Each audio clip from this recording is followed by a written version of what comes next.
నమస్కారం, NTV news కి స్వాగతం. హెడ్లైన్ చూద్దాం.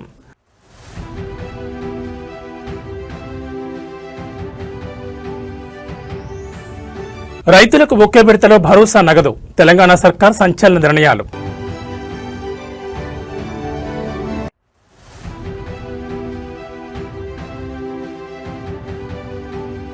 చదువు పూర్తి కాగానే చేతిలో ఉద్యోగం, విజన్ 2047తో 39 నూతన కోర్సులకు శ్రీకారం చుట్టిన ఉన్నత విద్యామండలి.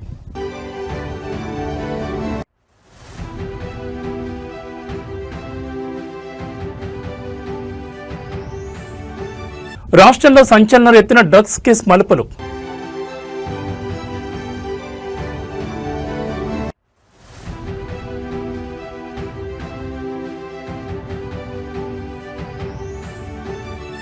కోరుట్లలో గర్భిణిగా ఉన్న యూట్యూబర్ వైష్ణవి దారుణ హత్య.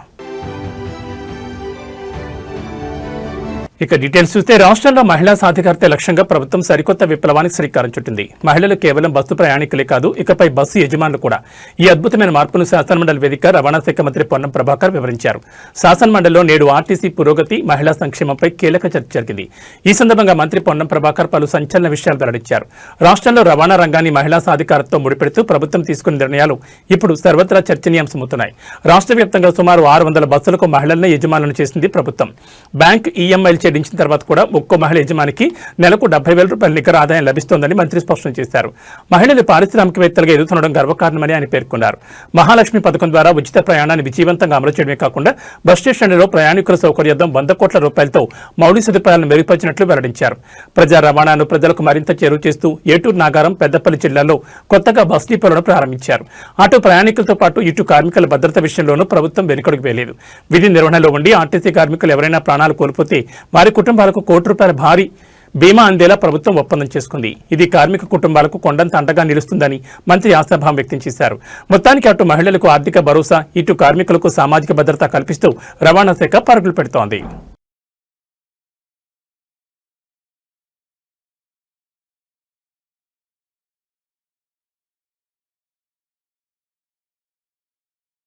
రాష్ట్ర రాజకీయాల్లో మరోసారి మాటల యుద్ధం ముదిరింది. అసెంబ్లీ వేదికగా బీఆర్ఎస్ వర్కింగ్ ప్రెసిడెంట్ కేటీఆర్ లక్ష్యంగా వరంగల్ పశ్చిమ ఎమ్మెల్యే నాయన్ రాజేందర్ రెడ్డి నిప్పులు చెరిగారు. కేటీఆర్ ఒక పెయిడ్ ఆర్టిస్ట్ అంటూ సంచలన వ్యాఖ్యలు చేశారు. అసెంబ్లీలో కేటీఆర్ తీరుపై వరంగల్ పశ్చిమ ఎమ్మెల్యే నాయన్ రాజేందర్ రెడ్డి తీవ్రస్థాయిలో విరుచుకుపడ్డారు. కేటీఆర్ అహంకారంతో మాట్లాడుతున్నారని, అసెంబ్లీని తప్పుదో పట్టిస్తున్నారని మండిపడ్డారు. నాయన్ చేసిన విమర్శలు ఇప్పుడు రాజకీయ వర్గాల్లో పెనుదుమారం రేపుతున్నాయి. కేటీఆర్ అసెంబ్లీలో ఒక పెయిడ్ ఆర్టిస్టులా వ్యవహరిస్తున్నారు. ఎవరో రాసిచ్చిన స్క్రిప్ట్ ను యూట్యూబ్ ఛానల్ కోసం చదువుతూ ప్రజలను మోసం చేస్తున్నారు. కనీసం జాతీయ గీతాన్ని కూడా సరిగ్గా పాడలేని వ్యక్తి కేటీఆర్. ఆయనకు పదవిలో ఉండే అర్హత లేదు, వెంటనే రాజీనామా చేయాలి. బీఆర్ఎస్ నేతల ప్రవర్తనపై అనుమానం వ్యక్తం చేస్తూ వారికి వెంటనే డ్రగ్ టెస్టింగ్ చేయించాలని నాయన్ డిమాండ్ చేశారు. అప్పుడే అసలు వాస్తవాలు బయటకు వస్తాయని పేర్కొన్నారు. కేటీఆర్ లాంటి వ్యక్తులు సమాజానికి క్యాన్సర్ లాంటి వారు. వీరిని అడ్డుకోకపోతే రాష్ట్రానికే ప్రమాదం. వరంగల్, హనుమకొండ జిల్లాలో బీఆర్ఎస్ హయాంలో జరిగిన భూ కబ్జాలపై నాయన్ తీవ్ర ఆరోపణలు చేశారు. వరంగల్ జిల్లాలో ఇంటిగ్రేటెడ్ స్కూల్ కడదామంటే కనీసం స్థలం లేకుండా కబ్జాలు చేశారు. కార్పొరేటర్లను మర్డర్ చేయించిన చరిత్ర మీది. అటువంటి మీరు గోండాయిజం గురించి మాట్లాడడం హాస్యాస్పదం అంటూ దుయ్యబట్టారు. ముఖ్యమంత్రి రేవంత్ రెడ్డి దయవల్లే బీఆర్ఎస్ నేతలు ఇంకా బయట తిరుగుతున్నారని నాయన్ హెచ్చరించారు. ఈ వ్యాఖ్యలపై బీఆర్ఎస్ శ్రేణులు ఎలా స్పందిస్తాయో వేచి చూడాలి. తెలంగాణ విద్యార్థులకు అదిరిపోయే శుభవార్త. డిగ్రీ పట్టా చేతికి రాగానే ఉద్యోగం గ్యారంటీ ఇచ్చేలా రాష్ట్ర ఉన్నత విద్యామండలి భారీ కసరత్తు చేస్తోంది. ఇకపై చదువు అంటే కేవలం పుస్తకాలు కాదు, నేరుగా పరిశ్రమల అవసరాలకు తగ్గట్టుగా సాగే ప్రయాణం. సీఎం రేవంత్ రెడ్డి విజన్ 2047లో భాగంగా తెలంగాణ ఉన్నత విద్యామండలి చారిత్రాత్మక నిర్ణయం తీసుకుంది. 2026-27 విద్యా సంవత్సరం నుంచి యూజీ, పీజీ విద్యార్థుల కోసం సరికొత్త జాబ్ ఓరియంటెడ్ కోర్సులను ప్రవేశపెట్టబోతున్నట్లు చైర్మన్ ప్రొఫెసర్ బి బాలకృష్ణారెడ్డి ప్రకటించారు. రాబోయే విద్యా సంవత్సరం నుంచి మొత్తం 39 నూతన కోర్సులు అందుబాటులోకి రానున్నాయి. Aerospace, defence, maritime, fintech, climate science మరియు ఫుడ్ టెక్నాలజీ వంటి అత్యాధునిక రంగాల్లో శిక్షణ ఇవ్వనున్నారు. కేవలం మారిటైమ్ రంగంలోని 3 లక్షల కోట్ల పెట్టుబడులు వచ్చే అవకాశం ఉందని, తద్వారా సుమారు 20 లక్షల ఉద్యోగ అవకాశాలు లభిస్తాయని అంచనా వేస్తున్నారు. ఫార్మా, లైఫ్ సైన్సెస్ మరియు ఏరోస్పేస్ రంగాలకు హైదరాబాద్ను గ్లోబల్ హబ్గా మార్చడమే ఈ కోర్సుల ప్రధాన ఉద్దేశం. ఇకపై విద్యార్థులు కేవలం క్లాస్ రూములకే పరిమితం కానక్కర్లేదు. పరిశ్రమలతో కుదుర్చుకున్న ఒప్పందాల ద్వారా విద్యార్థులకు కింది సౌకర్యాలు లభిస్తాయి. చదువుతో పాటే లైవ్ ప్రాజెక్టులో పనిచేసే అవకాశం, ఫీల్డ్ వర్క్ మరియు ఇండస్ట్రీ ప్రాజెక్టులు కూడా మార్కులు, క్రెడిట్లు కేటాయింపు, ప్రభుత్వ మరియు ప్రైవేట్ సంస్థల భాగస్వామ్యంతో అంతర్జాతీయ స్థాయి నైపుణ్యాలు, నిరుద్యోగితను రూపుమాపి తెలంగాణ యువతను ప్రపంచ స్థాయి నిపుణులుగా తీర్చిదిద్దడమే ఈ పథకం లక్ష్యం. విద్యార్థులు ఈ అవకాశాన్ని ఎలా అందిపుచ్చుకుంటారో వేచి చూడాలి. తెలంగాణ రాజకీయాల్లో డ్రగ్స్ కేసు ప్రకంపనలు సృష్టిస్తోంది. మాజీ ఎమ్మెల్యే పైలట్ రోహిత్ రెడ్డి చుట్టూ ఉచ్చు బిగిస్తోంది. కేవలం డ్రగ్స్ ఆరోపణలే కాదు, ఇప్పుడు ఏకంగా హత్యాయత్నం కేసు నమోదవడం రాష్ట్ర వ్యాప్తంగా సంచలనంగా మారింది. అటు పార్టీ నుంచి కూడా ఆయనకు గట్టి షాక్ తగిలింది. డ్రగ్స్ పార్టీ కేసులో ఊహించని మలుపు చోటు చేసుకుంది. ఫామ్ హౌస్ లో జరిగిన ఘటనపై విచారణ జరుపుతున్న పోలీసులు మాజీ ఎమ్మెల్యే పైలట్ రోహిత్ రెడ్డితో పాటు రితేష్ రెడ్డి, నమీస్ శర్మలపై హత్యాయత్నం కేసు నమోదు చేశారు. ఫామ్ హౌస్ లో జరిగిన గొడవలో వీరు కాల్పులకు కూడా పాల్పడినట్లు ప్రాథమిక విచారణలో తేలింది. కాల్పుల ఘటన నేపథ్యంలో రోహిత్ రెడ్డితో పాటు మరో ఇద్దరిని పోలీసులు ఇప్పటికే అరెస్ట్ చేసి జైలుకు తరలించారు. ఈ కేసులో pilot Rohit Reddy, TDP Eluru MP Mahesh సహా నలుగురికి డ్రగ్స్ పరీక్షల్లో పాజిటివ్ వచ్చినట్లు నిర్ధారణ అయింది. ఈ హై ప్రొఫైల్ కేసులో మొత్తం 11 మందిని నిందితులుగా చేర్చారు పోలీసులు. ప్రస్తుతం ఎంపీ మహేష్ బెయిల్పై బయట ఉండగా రోహిత్ రెడ్డి మాత్రం ఉచ్చలెక్కపెడుతున్నారు. ఇటు సొంత పార్టీ నుంచి కూడా రోహిత్ రెడ్డికి ఊరట లభించలేదు. డ్రగ్స్ పార్టీ నిర్వహణ మరియు ప్రత్యక్ష ప్రమేయం ఉన్నట్లు వస్తున్న ఆరోపణలపై బీఆర్ఎస్ అధిష్టానం సీరియస్ అయింది. క్రమశిక్షణ కమిటీ ఆదేశాల మేరకు 7 రోజుల్లోగా వివరణ ఇవ్వాలని రోహిత్ రెడ్డికి షోకాజ్ నోటీసులు జారీ చేసింది. సంతృప్తికరమైన సమాధానం వచ్చే వరకు పార్టీ కార్యక్రమాలకు దూరంగా ఉండాలని స్పష్టం చేసింది. ఒకవేళ వివరణ సరిగ్గా లేకపోతే పార్టీ నుంచి బహిష్కరించే అవకాశం కూడా ఉందని సమాచారం. ఒకప్పుడు అధికార పార్టీలో చక్రం తిప్పిన నేత ఇప్పుడు డ్రగ్స్ మరియు హత్యాయత్నం కేసులతో జైలు పాలు కావడం రాజకీయ వర్గాల్లో హాట్ టాపిక్ గా మారింది. ఈ కేసు ఇంకెన్ని మలుపులు తిరుగుతుందో వేచి చూడాలి. రాష్ట్రంలోని అన్నదాతలకు అదిరిపోయే తీపి కబురు. ఎప్పుడెప్పుడని ఎదురుచూస్తున్న రైతు భరోసా పంపిణీకి ముహూర్తం ఖరారైంది. ఈసారి పాత పద్ధతులకు స్వస్తి పలికి సరికొత్త వ్యూహంతో ప్రభుత్వం రంగంలోకి దిగుతోంది. ఒక్క క్లిక్తో రాష్ట్ర వ్యాప్తంగా ఉన్న లక్షలాది మంది రైతుల ఖాతాల్లోకి నగదు జమ కానుంది. రాష్ట్ర వ్యాప్తంగా రైతు భరోసా అమలుపై విపక్షాల విమర్శలు, రైతు సంఘాల ఒత్తిడి నేపథ్యంలో ప్రభుత్వం కీలక నిర్ణయం తీసుకుంది. గతంలో లాగా విడతల వారీగా కాకుండా ఈసారి ప్రతి రైతుకు తొలి ఎకరానికి సంబంధించి 6,000 సాయాన్ని ఒకేసారి జమ చేసేలా సరికొత్త విధానాన్ని రూపొందించింది. ఈ నెల 22వ తేదీన నర్మెట్ట వేదికగా ముఖ్యమంత్రి రేవంత్ రెడ్డి ఈ పథకానికి శ్రీకారం చుట్టుతున్నారు. పథకం ప్రారంభమైన వెంటనే రాష్ట్ర వ్యాప్తంగా ఉన్న 70 లక్షల మంది రైతుల ఖాతాలోకి 3,590 కోట్లు చేరనున్నాయి. గతంలో ఆలస్యం లేకుండా సీఎం బటన్ నొక్కగానే లక్షలాది మంది రైతుల మొబైల్ ఫోన్లకు నగదు జమ అయినట్లు సందేశాలు రానున్నాయి. ప్రభుత్వం మొత్తం 9,000 కోట్ల నిధులను 3 విడతల్లో రైతుల ఖాతాల్లో వేయాలని లక్ష్యంగా పెట్టుకుంది. మొదటి విడత మార్చి 22 3,590 కోట్లు, రెండో విడత ఏప్రిల్ 2వ వారం 2,650 కోట్లు, మూడో విడత ఏప్రిల్ నెలాఖరు మిగిలిన నిధులు. రాష్ట్రంలో 5 ఎకరాల లోపు ఉన్న రైతులు సుమారు 62.48 లక్షల మంది ఉన్నారు. ఏప్రిల్ నెలాఖరు నాటికి వీరందరికీ సాయం అందితే రాష్ట్రంలోని 90% పంపిణీ పూర్తయినట్లేనని ప్రభుత్వం భావిస్తోంది. మొత్తానికి 1.50 కోట్ల ఎకరాలకు సంబంధించి పెట్టుబడి సాయం అందించి విపక్షాల విమర్శలకు చెక్ పెట్టాలని ప్రభుత్వం భావిస్తోంది. ఈ సరికొత్త విధానం రైతుల కష్టాలను తీరుస్తుందో లేదో.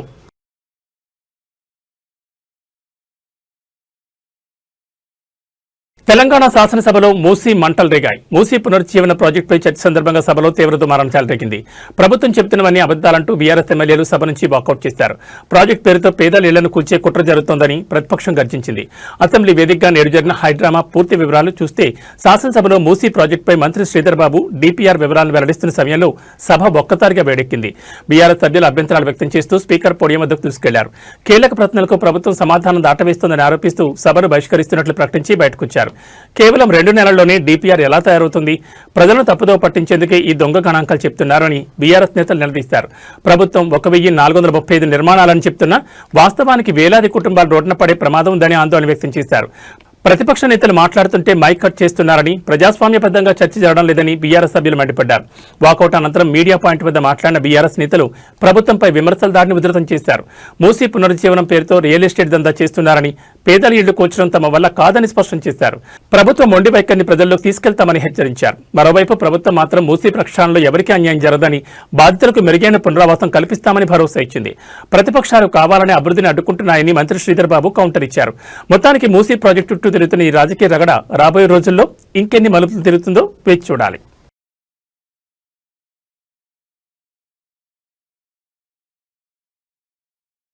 ఆకలి లేని సమాజం, ఆరోగ్యం ఉన్న విద్యార్థి లోకం, ఇదే లక్ష్యంగా 25 ఏళ్లుగా సాగుతున్న అక్షయపాత్ర ప్రస్థానంలో మరో సువర్ణ అధ్యాయం లిఖించబడింది. ఏకంగా 500 కోట్ల భోజనాలను వడ్డించి లక్షలాది మంది చిన్నారుల కడుపు నింపిన ఈ సంస్థకు దేశ అత్యున్నత పురస్కారం లభించింది. ఈ అరుదైన గౌరవంపై ఏపీ మంత్రి నారా లోకేష్ హర్షం వ్యక్తం చేశారు. దేశవ్యాప్తంగా ప్రభుత్వ పాఠశాలలో చదువుకునే పేద విద్యార్థుల పాలిట అన్నపూర్ణగా మారిన అక్షయపాత్ర ఫౌండేషన్ 25 ఏళ్ల ప్రయాణాన్ని పూర్తి చేసుకుంది. ఈ సుదీర్ఘ కాలంలో 500 కోట్ల భోజనాలను అందించిన మైల్ రాయిని చేరుకున్న సందర్భంగా రాష్ట్రపతి చేతుల మీదుగా ఈ సంస్థ ప్రత్యేక పురస్కారాన్ని అందుకుంది. 500 కోట్ల భోజనాలు అందించడం సామాన్యమైన విషయం కాదని ఇది ఒక అద్భుతమైన సేవా యజ్ఞమని లోకేష్ కొనియాడారు. కేవలం ఆకలి తీర్చడమే కాదు, నాణ్యమైన పౌష్టికాహారం అందించడం ద్వారా ప్రభుత్వ పాఠశాలలో విద్యార్థుల హాజరు శాతాన్ని పెంచడంలో అక్షయ పాత్ర కీలక పాత్ర పోషిస్తోందని ఆయన పేర్కొన్నారు. ఈ విజయంలో భాగస్వాములైన సంస్థ చైర్మన్, వైస్ చైర్మన్ మరియు నిరంతరం శ్రమిస్తున్న సిబ్బంది అందరికీ లోకేష్ హృదయపూర్వక శుభాకాంక్షలు తెలిపారు. అక్షయ పాత్ర చేస్తున్న ఈ కృషి విద్యార్థుల ఆరోగ్యానికే కాకుండా వారి ఉజ్వల భవిష్యత్తుకు పునాది వేస్తోందని లోకేష్ అభిప్రాయపడ్డారు. రాష్ట్రపతి చేతుల మీదుగా పురస్కారం అందుకోవడం సంస్థ అంకిత భావానికి దక్కిన సరైన గుర్తింపని ఆయన వెల్లడించారు. ఇలాంటి సేవా కార్యక్రమాలు మరెన్నో సంస్థలకు స్ఫూర్తినిస్తాయని ఆకాంక్షించారు. పేద విద్యార్థుల పాలిట అక్షయ పాత్ర చూపుతున్న అంకిత భావం నిజంగా అభినందనీయం. దేశ విద్యాభివృద్ధిలో ఈ సంస్థ మరిన్ని మైలురాళ్లను అధిగమించాలని ఆశిద్దాం. నమస్కారం అమ్మా, మీరెవరమ్మా? అమ్మా సిఆర్పి. హాయ్ నానా, బాగున్నారా? Good good. ఏంటి పిల్లగడ పెట్టేసినట్టున్నారు భోజనం? రోజు 12ంటికి పెడతారా? హాఫ్ డే ఆకలి అవుతుందా? 8ంటికి వస్తున్నారా మార్నింగ్? బాగా చదువుతున్నారా? నమస్కారం అమ్మా, నేను విద్యాశాఖ మార్చులమ్మా. బాగున్నారమ్మా? మీ పేరేంటి తల్లి? ఉదయలక్ష్మి గారు. ఏ క్లాస్ అమ్మా? 4వ తరగతి చూస్తున్నాను. Okay okay. బాగున్నారా? ఏంటి ఇప్పుడు మనకి ఫీడ్బ్యాక్ ఏంటి? బాగున్నారా అమ్మా? బాగున్నారా? నమస్కారం. నమస్కారం సార్, బాగున్నారా? పేరేంటి సార్? గంగాధరరావు అండి. గుడ్. కొంచెం జాగ్రత్త, పిల్లల్ని ఇబ్బంది పెట్టేదో. సైడ్ కావచ్చు. నమస్కారం అమ్మా, మీరేంటమ్మా? అసిస్టెంట్. Good good good. మీరేంటమ్మా? ఫస్ట్ క్లాస్ టీచర్ తల్లి. Good good. భోజనం ఎలా ఉంది? గుడ్లని ఉడకబెట్టారా? ఓకే. మీరు ఎన్ని రోజులు ఇస్తున్నారు ఎగ్? 5 రోజులు ఇస్తున్నారా? 100%. 5 రోజులు ఇస్తున్నారా తల్లి? Okay okay okay okay. ఇప్పుడమ్మా ప్రతిరోజు ఒక టీచర్ గారు రుచి చూడాలనేది మనం ఒక రూల్ పెట్టాము కదా, అది ఎంతవరకు ఎఫెక్టివ్గా జరుగుతుందమ్మా? మీ అభిప్రాయం ఏంటి? సో మీకు వారానికి 2 సార్లు చూడాలి అంతే కదా? 6 రోజులు కదా, సాటర్డే హాఫ్ డే. సో 6 రోజులు మీరు చూడాలంటే మీకు వారానికి 2 సార్లు చూడాలి. మీరు వేసుకుంటున్నారా డ్యూటీలు? ఎవరు చూడాలి ఏంటని? ఏంటి ఫీడ్బ్యాక్ ఏంటి? ఎలా ఇంప్రూవ్ చేయాలి ఇంకా ఫర్దర్గా? దారా ఏ క్లాస్ రా? 5th. బాగా చదువుతున్నావా? నీ ఫేవరెట్ సబ్జెక్ట్ ఏంటి చెప్పు? ఇంగ్లీష్. Very good. దారా బుచ్చిక. సో రుచి చూస్తున్నారమ్మా? ఓకే.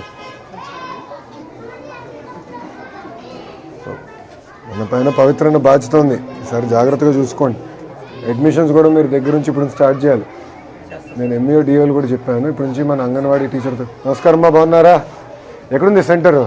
సెంటర్ ఇక్కడ ఉందా? కోలొకేటెడ్ ఉంది. సో మీరు అంగన్వాడీ సెంటర్ కూడా ఉంది కనుక దగ్గరుండి చూసుకొని క్లోజ్ చేసుకోండి. బాధ్యత ఉంటుంది. జాగ్రత్తగా ట్రాన్సిషన్ ఇయర్ బాగా ఫోకస్ చేయండి, గ్యాప్ రాకుండా చూసుకోండి. అక్కడేం క్లాసులు ఉన్నాయి? ఇక్కడ ఏ క్లాసులు ఉన్నాయి? 5th క్లాస్ అక్కడ. 3rd 4th ఎక్కడ? 1st 2nd. సార్ మీరా? 3rd class master. గుడ్. కొంచెం ఫోకస్ చేయాలి మీరు కూడా, అడ్మిషన్స్ మీద ఫోకస్ చేయాలి. ఎందుకంటే స్ట్రెంథెన్ చేస్తాం, ఎక్కడ గ్యాప్ రాకుండా. మీరు లెర్నింగ్ అవుట్కమ్స్లో కొంచెం వెనకబడి ఉన్నారు. ఎంఈఓ గారు రమ్మనండి. ఎంఈఓ 1ని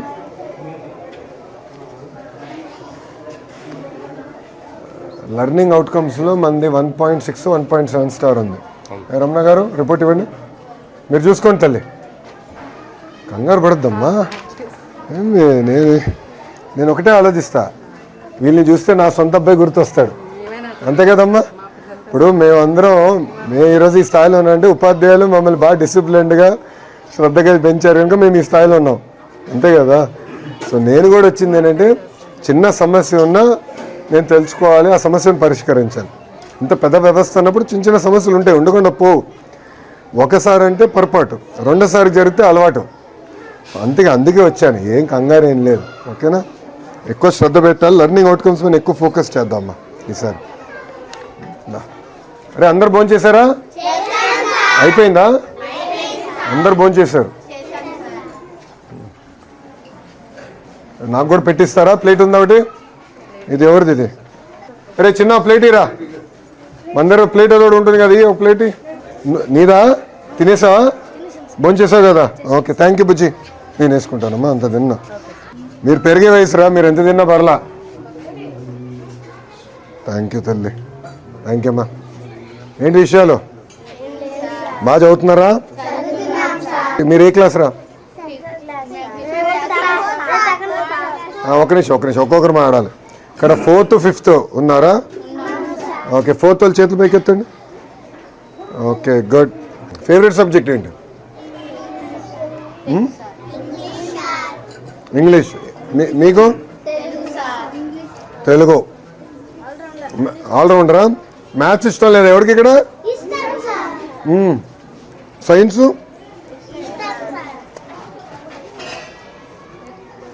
ఏంటి భోజనం ఎలా ఉంది? రోజు ఎట్లా ఉంది చెప్పండి నాకు ఫీడ్బ్యాక్. క్వాలిటీ బాగుందా? ఓకే, ఇప్పుడు మీ దగ్గర నుంచి అభిప్రాయం ఎక్కడ తెలుసుకోవాలి భోజనం గురించి?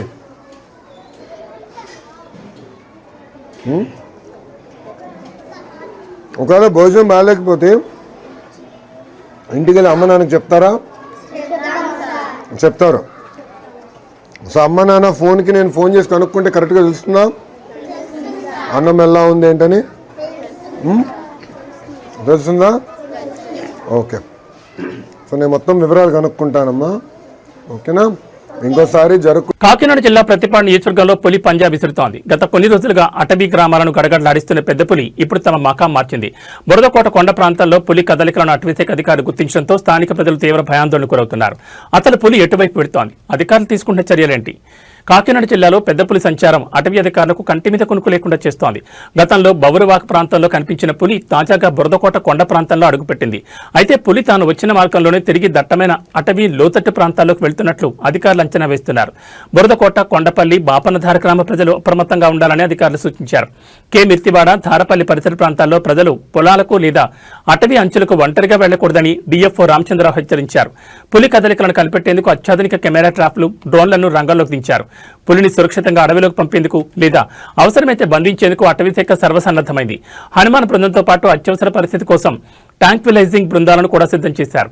స్వయంగా డీఎఫ్ఓ రామచంద్రరావు పరిస్థితిని పర్యవేక్షిస్తూ అటవీశాఖ బృందాలతో నిరంతరం గాలింపు చర్యలు చేపడుతున్నారు. పులి కదలికలు గమనించిన వారు వెంటనే అటవీ అధికారులకు సమాచారం అందించాలి. ఎవరూ భయపడదు, కానీ తగిన జాగ్రత్తలు పాటించడం తప్పనిసరి. మరికొద్ది గంటల్లో పులి దట్టమైన అటవీ ప్రాంతంలోకి వెళ్తుందని అధికారులు ఆశిస్తున్నారు. అప్పటి వరకు ప్రజలు అప్రమత్తంగా ఉండాలని కోరుతున్నారు. గోవింద నామస్మరణతో 7 కొండలు మారుమోగుతున్నాయి. తిరుమల క్షేత్రంలో భక్తుల రద్దీ సాధారణంగా కొనసాగుతోంది. అయితే రేపటి నుండి వరుస సెలవులు రానుండడంతో భక్తుల రద్దీ పెరిగే అవకాశం ఉందని టీటీడీ అంచనా వేస్తోంది. మరి ఈ రోజు స్వామివారి దర్శనానికి ఎంత సమయం పడుతోంది? తిరుమలలో ప్రస్తుతం భక్తుల రద్దీ నిలకడగా ఉంది. వైకుంఠం క్యూ కాంప్లెక్స్ లోని 22 కంపార్ట్మెంట్లలో భక్తులు స్వామివారి దర్శనం కోసం వేచి ఉన్నారు. వివిధ దర్శనాలకు పట్టే సమయాల వివరాలు చూస్తే సుమారు 8 గంటల సమయం పడుతోంది. అయితే బుధవారం ఉదయం 8 గంటల తర్వాత క్యూ లైన్లోకి వెళితే వారికి 10 నుంచి 12 గంటల సమయం పట్టే అవకాశం ఉంది. సర్వదర్శనం, దివ్య దర్శనం టోకెన్లు పొందిన వారికి 4 నుంచి 6 గంటల్లో దర్శనం కలుగుతుంది. ప్రత్యేక ప్రవేశ దర్శనం సుమారు 3 నుంచి 4 గంటల సమయం పడుతోంది. మంగళవారం తిరుమల క్షేత్రాన్ని 70,002 మంది భక్తులు దర్శించుకోగా అందులో 21,738 మంది స్వామివారికి తలనీలాలు సమర్పించుకున్నారు. భక్తులు సమర్పించిన కానుకల ద్వారా శ్రీవారి హుండీకి 4.88 కోట్ల రూపాయల ఆదాయం సమకూరింది. ఉగాది పర్వదినాన్ని పురస్కరించుకుని భక్తుల సౌకర్యార్థం టీటీడీ ప్రత్యేకంగా టైమ్ స్లాట్ టోకెన్లను జారీ చేస్తోంది. శ్రీనివాసం, విష్ణువాసం, భూదేవి కాంప్లెక్స్ లో నేడు టోకెన్ల జారీ జరుగుతోంది. రేపటి కోసం ఉదయం 11 గంటల నుంచి రాత్రి 10 గంటల వరకు వివిధ స్లాట్ల టోకెన్లు అందుబాటులో ఉంటాయి. రేపటి స్లాట్లకు సంబంధించి సుమారు 2,000 టోకెన్లను పంపిణీ చేయనున్నారు. వరుస సెలవుల దృష్ట్యా భక్తుల రద్దీ పెరిగే అవకాశం ఉన్నందున టీటీడీ యంత్రాంగం అన్నప్రసాదాలు, తాగునీటి సరఫరాలో ఎలాంటి ఇబ్బందులు కలగకుండా ముందస్తు చర్యలు చేపట్టింది. శ్రీవారి దర్శనానికి వచ్చే భక్తులు ఈ మార్పులను గమనించాలి.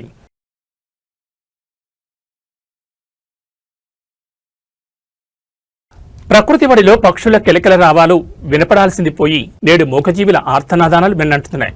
పచ్చని అడవి తల్లి నిప్పుల కొలిమిలా మారుతోంది. ఎవరో ఒక వ్యక్తి విసిరిన చిన్న నిప్పురవ్వ వేల జీవరాశుల ఊపిరిని తీస్తోంది. ఇది కేవలం అడవి మంట కాదు, అడవి తల్లి గుండెకు పెట్టిన చిచ్చు. వేసవి తాపం ఒకవైపు, మానవ తప్పిదాలు మరోవైపు వెరసి మన అడవులు మరుభూములుగా మారుతున్నాయి. ముఖ్యంగా రాయలసీమ ప్రాంతంలోని అటవీ ప్రాంతంలో మంటలు అలముకుంటున్న తీరు హృదయ విదారకంగా ఉంది. ఆకాశంలోకి ఎగిరి ప్రాణాలు కాపాడుకోగల శక్తి తల్లి పక్షులకుంది. కానీ రెక్కలు రాని ఆ పసిపిల్లల పరిస్థితి ఏంటి? గోళ్లలోని ఆ మంటల వేడికి మారిపోతుంటే ఆ తల్లి పక్షులు చేసే ఆహాకారాలు అరణ్యం దాటి రావడం లేదు. మంటల వేగానికి పరిగెత్తలేని తాబేళ్లు, పొదల్లో దాక్కునే కుందేళ్లు, నేల మీద పాకే పాములు సజీవ దహనమవుతున్నాయి. నీటి కోసం వెతుకులాడే వన్యప్రాణులు చివరికి మంటల మధ్య చిక్కుకుని బూడిద కుప్పలుగా మారుతున్నాయి. కోడూరు, రాయచోటి, బద్వేల్, మైదుకూరు, పోరుమామిళ్ల, వేంపల్లి, పులివెందుల, జమ్మలమడుగు ఇలా జిల్లా వ్యాప్తంగా విస్తరించున్న అడవులు నేడు ప్రమాదంలో ఉన్నాయి.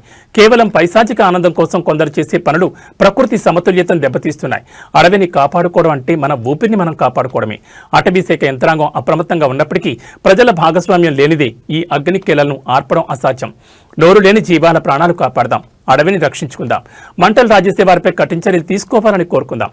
ప్రకృతిని ప్రేమించండి, ప్రాణాలను రక్షించండి.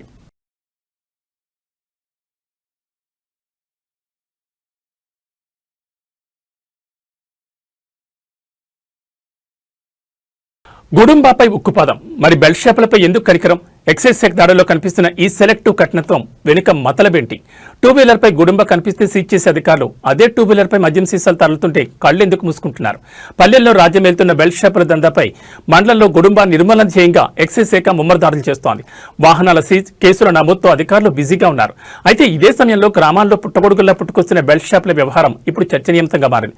లైసెన్స్ ఉన్న దుకాణాల నుంచి మద్యం తెచ్చి గ్రామాల్లోని కిరాణా షాపులు, ఇళ్ల మధ్య విక్రయాలు సాగిస్తున్నట్లు ప్రచారం జరుగుతోంది. గుడుంబా రవాణాపై కఠినంగా ఉండే యంత్రాంగం అక్రమ మద్యం రవాణాపై ఎందుకు మౌనంగా ఉంటుందని స్థానికులు ప్రశ్నిస్తున్నారు. ఊళ్లలోని మద్యం సులభంగా దొరుకుతుండటంతో యువత బానిసలవుతున్నారు. దీనివల్ల కుటుంబాల్లో కలహాలు, గ్రామాల్లో ఘర్షణలు పెరుగుతున్నాయని గ్రామ పెద్దల ఆవేదన వ్యక్తం చేస్తున్నారు. గుడుంబా నిర్మూలించడం హర్షించదగ్గ విషయమే. కానీ అదే సమయంలో బెల్ట్ షాపులను ప్రోత్సహించడం లేదా ఉపేక్షించడం ప్రమాదకరమని విశ్లేషకులు హెచ్చరిస్తున్నారు. ఒకదానిపై కఠినంగా ఉంటూ మరో దానిపై నిర్లక్ష్యం వహించడం వల్ల వ్యవస్థపై ప్రజల్లో నమ్మకం సడలుతోంది. గ్రామాల్లో జరుగుతున్న అక్రమ మద్యం విక్రయాలపై ఎక్సైజ్ శాఖ ప్రత్యేక బృందాలను రంగంలోకి దించాలి. గుడుంబాపై చూపిస్తున్న కఠినత్వం బెల్ట్ షాపు నిర్వాహకులపై కూడా చూపాలి. మద్యం దుకాణాల నుంచి బల్క్ వెళుతున్న మద్యాన్ని అడ్డుకోవాలి. పల్లెలు ప్రశాంతంగా ఉండాలంటే కేవలం గుడుంబానే కాదు, అక్రమ మద్యానికి కూడా అడ్డుకట్ట వేయాల్సిందే. మరి ఎక్సైజ్ అధికారులు ఇప్పటికైనా స్పందిస్తారో లేదో చూడాలి. జగిత్యాల జిల్లాలో సభ్య సమాజం తలదించుకునే ఘోరం జరిగింది. కట్టుకున్న భార్యను చూడలేదు, కడుపులో పెరుగుతున్న తన రక్తమని కనికరించలేదు. అనుమానమో ఆవేశమో తెలియదు, కానీ ఒక నిండు గర్భిణిని కిరాతకంగా అంతమందించాడు ఒక ఉన్మాద భర్త. కోరుట్ల మండలంలో కలకలం రేపిన ఈ యూట్యూబర్ వైష్ణవి హత్యోదంతం ఇప్పుడు రాష్ట్ర వ్యాప్తంగా చర్చనీయాంశమైంది. కోరుట్ల మండలం మాదాపూర్ గ్రామంలో సోమవారం రాత్రి దారుణం చోటు చేసుకుంది. స్థానికంగా యూట్యూబర్గా పేరున్న వైష్ణవి తన భర్త హరిబాబు చేతిలోనే బలైపోయింది. ప్రేమించి పెళ్లి చేసుకున్న 2 ఏళ్లకే ఆమె జీవితం చిన్నాభిన్నమైంది. 2 ఏళ్ల క్రితం హరిబాబును ప్రేమించి పెళ్లి చేసుకున్న వైష్ణవి ప్రస్తుతం గర్భవతి. గత కొంతకాలంగా వీళ్ళిద్దరి మధ్య మనస్పర్ధలు వస్తున్నట్టు తెలుస్తోంది. సోమవారం రాత్రి జరిగిన గొడవ తీవ్ర రూపం దాల్చడంతో ఆగ్రహంతో ఊగిపోయిన హరిబాబు గర్భిణి అని కూడా చూడకుండా వైష్ణవిపై కత్తితో దాడి చేశాడు. ఈ దాడిలో కడుపులోని బిడ్డతో సహా వైష్ణవి అక్కడికక్కడే ప్రాణాలు కోల్పోయింది. హరిబాబుతో పాటు అతని తల్లిదండ్రులు కూడా వైష్ణవిని నిరంతరం వేధించేవారని, పక్కా పథకం ప్రకారమే ఈ హత్య చేశారని మృతురాలి కుటుంబ సభ్యులు కన్నీరు మున్నీరవుతున్నారు. హత్య చేసిన అనంతరం నిందితుడు హరిబాబు అక్కడి నుంచి పరారయ్యాడు. విషయం తెలిసిన వెంటనే పోలీసులు ఘటనా స్థలాన్ని చేరుకుని మృతదేహాన్ని పోస్టుమార్టం నిమిత్తం కోరుట్ల ప్రభుత్వ ఆసుపత్రికి తరలించారు. నిందితుడికి ఉరిశిక్ష పడే వరకు వదిలేదు లేదని, లేదంటే తామే చంపేస్తామంటూ వైష్ణవ బంధువులు ఆగ్రహం వ్యక్తం చేస్తున్నారు. గ్రామంలో ఉద్రిక్త పరిస్థితులు నెలకొనడంతో ఎలాంటి అవాంఛనీయ సంఘటనలు జరగకుండా పోలీసులు భారీగా మోహరించారు. నిందితుడి కోసం గాలింపు చర్యలు ముమ్మరం చేశారు. ప్రేమించి పెళ్లి చేసుకున్న వ్యక్తే కాలయముడిగా మారడం మనుషుల మధ్య పెరుగుతున్న విద్వేషాలకు అద్దం పడుతోంది. పరారిలో ఉన్న నిందితుడిని పోలీసులు ఎప్పుడు పట్టుకుంటారో చూడాలి.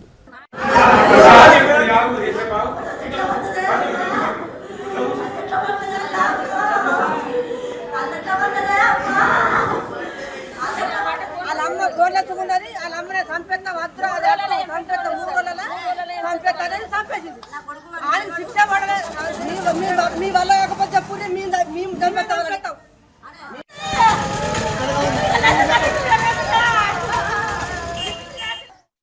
లేచేసరికి ఏంటంటే మాకు అక్కడ సౌండ్లు బాగా నత్తున్నాయి. ఏమైనా చెప్పని మేము ఊరికి వచ్చేసరికి ఇట్లా మీ చెల్లెని చంపిండు, చంపి పారిపోయినా అని చెప్పని అన్నారు. మరి గట్లెందుకని చెప్పని చూస్తే మొత్తం డోర్ ఎత్తి లోపలికి పోతే ఏంటంటే బ్లడ్ మొత్తం ఉన్నది. ఇక్కడనేమో ఇట్లా హోల్ లాగా పడ్డది, మొత్తం చేతికి ఇక్కడంత గాయం ఉంది. కానీ వాస్తవానికి ఏంటంటే వాళ్ళిద్దరి మధ్య అయితే మాకు ఎప్పుడు గొడవ లెక్క అయితే అనిపించలేదు. వాళ్ళు పెళ్లి ముందుగా ప్రేమించుకున్నారు, తర్వాత పెళ్లి చేసుకున్నారు. కానీ ఒకటి ఏంటంటే వాళ్ళ ఇంటి వాళ్ళకి ఇష్టం లేదు, ఏది మన పిల్లగాని ఇంటి నుండి వాళ్ళకైతే ఇష్టం లేదు. సరే లేకుండా మా పిన్ని వాళ్ళని చేసిరంటే సరే మేము చూసుకున్నది అని చెప్పని ఈయనే ఉన్నారు, ఇక్కడనే మంచిగా ఉన్న అయిపోయింది. ఇక రాత్రి ఏదో చిన్న చిన్న సౌండ్లు నచ్చినట్టు గొడవ లెక్క వినిపించిందట. కరెంట్ కొట్టినా డోర్ తీయలేదు, సరేలే ఇక గట్టినే ఉంటారు కావచ్చు అని చెప్పని చక్కగా ఉన్నారట. తెల్లారు లేవుసరికి ఇట్లా జరిగింది. ఇంకా మంచిగా లేచి మొహం కడుకుని పోయినాను అంటారు వాళ్ళైతే.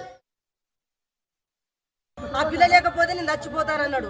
చచ్చిపోతానంటే ఆ తల్లిదండ్రులు చూసి ఆ పిల్ల అద్దురా అంటే ఆ పిల్ల లేకపోతే నేను చచ్చిపోతాను. మందు కూడా తాగిండు సార్, మందు కూడా తాగిండు. వాళ్ళంతా ఆ పిల్ల కాకపోతే నేను బతక, ఆ పిల్ల కావాలి నాకు, ఆ పిల్ల కావాలి నాకు అని వాళ్ళంతా విడిచిపెట్టి వచ్చి పిల్లని తీసుకొని పోయి గుళ్ళ పెళ్లి చేసుకున్నాడు. పెళ్లి చేసుకుంటే వీళ్ళంతా చూసి ఏం చేసారు, పోని బతకంది, పోని ఇనికనిచ్చేదే ఇంకొని కనిచ్చేదే, పోని బతకనని ఆయనకి అంటగట్టిన వాళ్ళు అందరూ వచ్చి నీ పిల్లని ఎన్నైనా చెప్తాం మేము, నా కొడుకును ఇంకో పెళ్లి చేస్తానన్న వాళ్ళ తల్లి అంటే ఇంట్లుంటది కదా, ఇంట్లుంటే తీసుకుపోయి సంపుతాను. ఇవి బులెటిన్ విశేషాలు. మరో బులెటిన్లో మళ్ళీ కలుసుకుందాం. నమస్కారం.